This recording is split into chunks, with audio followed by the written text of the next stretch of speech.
Queridos irmãos, queridas irmãs, então esse vídeo ele é de número 331, livro de Sueli Caldas Schubert,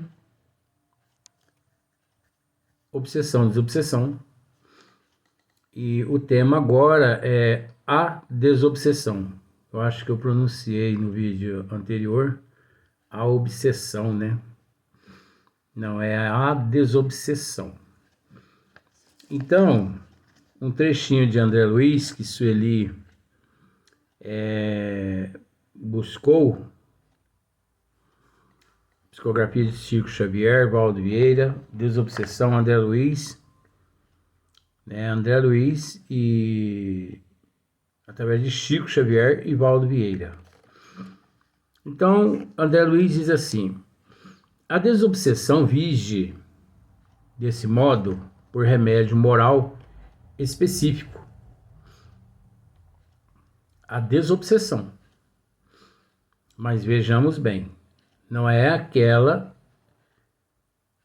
essa desobsessão aqui, ela não é aquele trabalho realizado na casa espírita, quando lá se reúne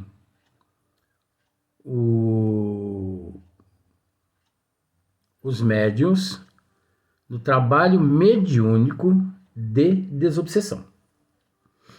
Porque nós temos que separar uma coisa da outra, porque quando fala em desobsessão, as pessoas logo pensam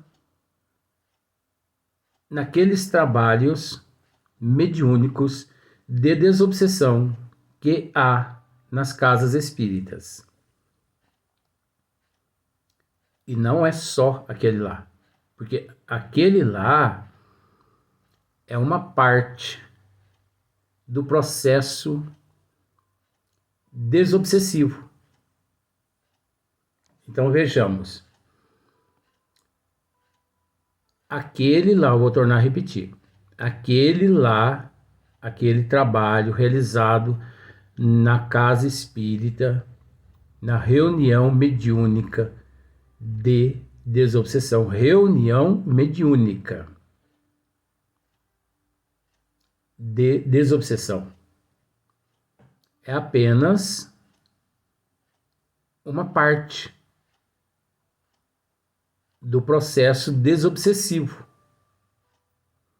Podemos dizer que aquela parte que se realiza, a parte que se realiza na casa espírita, é 1% perante 100%. Então, quer dizer, 99% da desobsessão ocorre fora da casa espírita,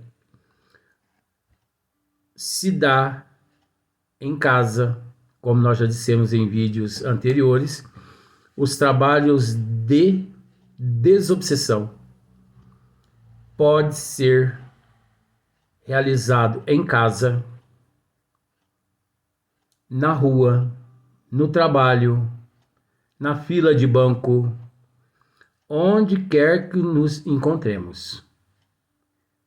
Aí, como muitas pessoas, às vezes, com todo respeito, não raciocina, pode dizer assim, mas o Luiz está ficando louco, mas não tem problema. De louco e de médico, todo mundo tem um pouco. Mas acontece que as pessoas não raciocinam, né? Porque nós já explicamos nos nossos vídeos. O que significa essa desobsessão, essa autodesobsessão. Essa autodesobsessão, essa desobsessão que ocorre em casa, na rua e no trabalho, fora da casa espírita, é aquela desobsessão que dentro da casa espírita, no trabalho de atendimento fraterno, ficamos sabendo de todo o procedimento de como nos proceder, de como agirmos lá fora da casa espírita.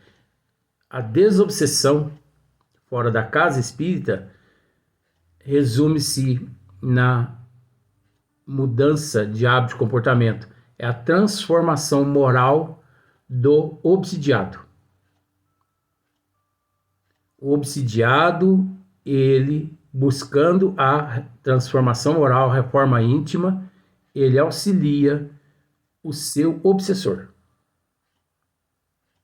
Ninguém tem o dever e a responsabilidade de modificar as atitudes do obsessor, a não ser o próprio obsidiado. Os benfeitores podem fazer a parte deles. Vamos usar esse termo. Deus faz a parte dele, Jesus faz a parte dele, os benfeitores fazem a parte dele, as pessoas da casa espírita fazem a parte delas, mas se o obsidiado não fizer a parte dele, perde-se todo o trabalho. Então, a responsabilidade é do obsidiado. Por isso que André Luiz está dizendo aqui, ó, a desobsessão vige. A desobsessão. Não está falando aqui do trabalho de desobsessão na casa espírita. Isso vai vir nos próximos capítulos. A desobsessão vige, desse modo, por remédio moral específico, arejando os caminhos mentais, olha só, arejando os caminhos mentais em que nos cabe agir, imunizando-nos contra os perigos da alienação e estabelecendo vantagens ocultas em nós, para nós e em torno de nós. O que ele está querendo dizer com isso? É o orai e o vigiai.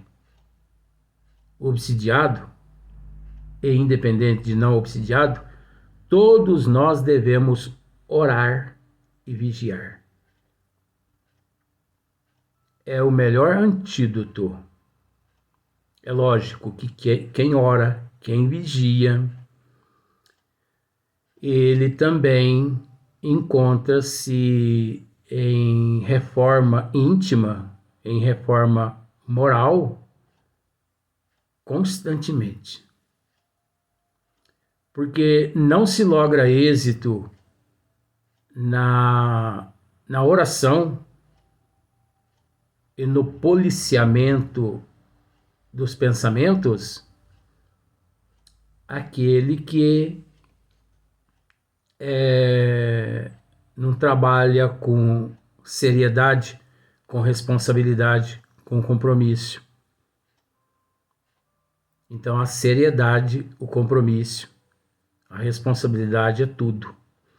Então, estabelecendo vantagens ocultas em nós, para nós e em torno de nós, numa extensão que, por enquanto, não somos capazes de calcular. Então, olha só o que André Luiz está dizendo aqui. Que, por enquanto, não somos capazes de calcular os benefícios, os quais nós, na condição de obsidiados, de enfermos da alma, em todo sentido, nós não somos capazes, nós não somos capazes de analisar o qual é tão grande os benefícios, o amparo e a proteção. Tanto é que André Luiz diz assim, ó, numa extensão que por enquanto não somos capazes de calcular através dela, né? Desaparecem doenças, ó, veja bem, olha só para você ver que André Luiz está dizendo aqui. Essa autodesobsessão, essa mudança de hábito, de comportamento e de atitude, essa reforma íntima, essa reforma moral, de caráter. Olha só. Desaparece doenças. Desaparece doenças do nosso corpo físico e do nosso corpo espiritual, do nosso perispírito e do nosso espírito. Só essa desobsessão, essa autodesobsessão, aqui podemos resumir também da seguinte forma: é o instruir-nos.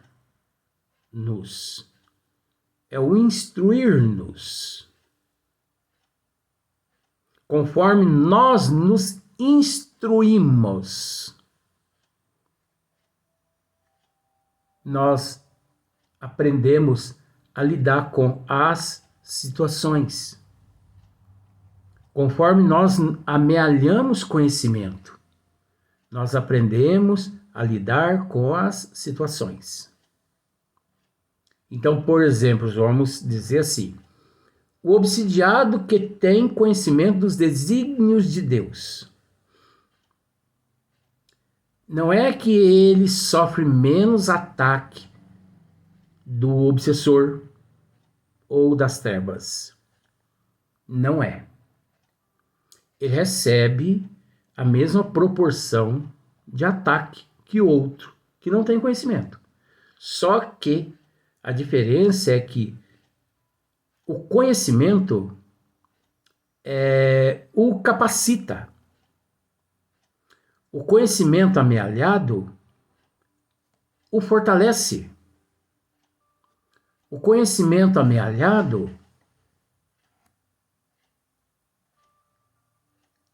de certa forma brinda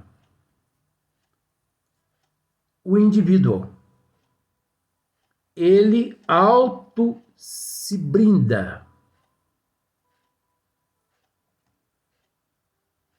através daquele conhecimento. Porque ele levanta orando e vigiando. E vai deitar orando e vigiando e policiando os pensamentos e os desejos e tudo mais. Ele recebe ataque, mas ele está brindado. Receber ataque é uma coisa. Agora, sentir a intensidade do ataque, que é outra coisa, que é diferente. Então, por exemplo, a pessoa que ora, que policia, que vigia, tudo mais, ele recebe, só para simplificar, ele recebe 10 pedradas. Só que aquelas 10 pedradas, ele sente a dor de uma só. De tão fortalecido que ele se encontra.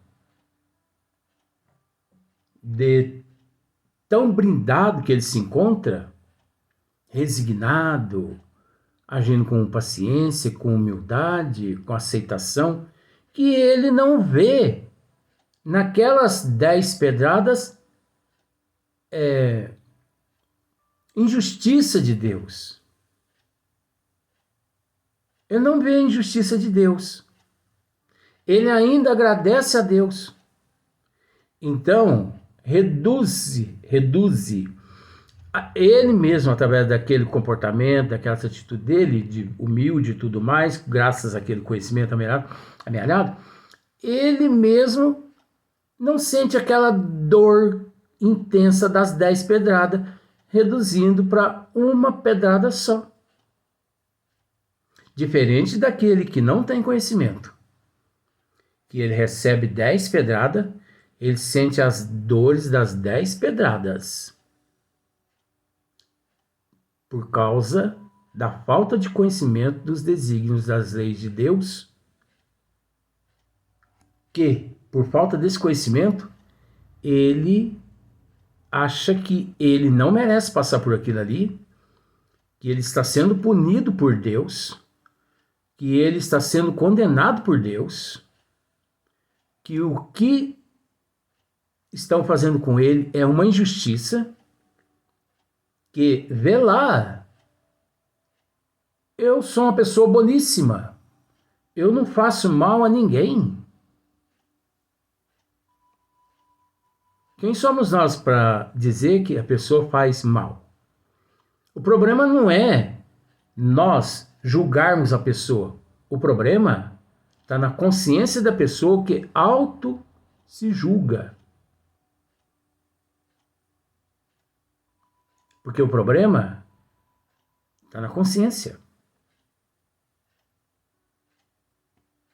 Nós trazemos em nós o juiz, o delegado, o advogado, o promotor de acusação, tudo na nossa consciência. Nós não precisamos que ninguém nos julgue. Nós mesmos trazemos em nós aqueles que nos julgam todos os instantes. E ninguém precisa nos punir, já que toda vez que nós infringimos os desígnios de Deus, auto nos punimos. Isso é inevitável, né? Então vejamos. Então, através dessa desobsessão, desse conhecimento, desaparecem doenças, fantasmas, não é? Desaparece sim. Esses fantasmas imaginários, essas ilusões, essas fantasias, esses fantasmas. Em peços obscuros, insucessos, desaparecem os insucessos também, quando nós trabalhamos essa autodesobsessão. Desaparece. Porque nós temos que entender que Jesus nos disse: conhecereis a verdade que ela te libertará. Então, eu me encontro aqui obsidiado, sem conhecimento nenhum dos desígnios de Deus, e por cima ainda reclamando, blasfemando contra Deus, dizendo que Deus está me condenando, está me punindo. Então, eu entro num estado tão grande assim de perturbação que eu não saio para nada. Eu me tranco no quarto. Então, eu não busco crescer financeiramente, moralmente, socialmente. Desapareço da sociedade, né? Porque eu não suporto a sociedade. E me tranco dentro de casa. Não trabalho mais. Então, esse só vê na vida dele insucessos. Insucessos. Agora, aquele obsidiado que trabalha a autodesobsessão através dos desígnios de Deus, trabalha a autodesobsessão, que é essa desobsessão em casa, na rua, no trabalho, na sociedade e tudo mais, e reconhece que Deus não tem nada a ver com isso, com o que está passando, que o problema é dele, ele que plantou, ele que tem que colher, ele que tem que comer. Esse que busca o conhecimento dos desígnios de Deus, ele logra êxito no sucesso. Tudo que ele faz dá certo. Mas não é porque Deus está ajudando. Não é porque os benfeitores estão ajudando-o. Ele que está fazendo por merecer. Ele está correndo atrás. ele não se contenta com o fato de só ouvir as pessoas dizendo: você é obsidiado. Ah, eu sou obsidiado? Sim.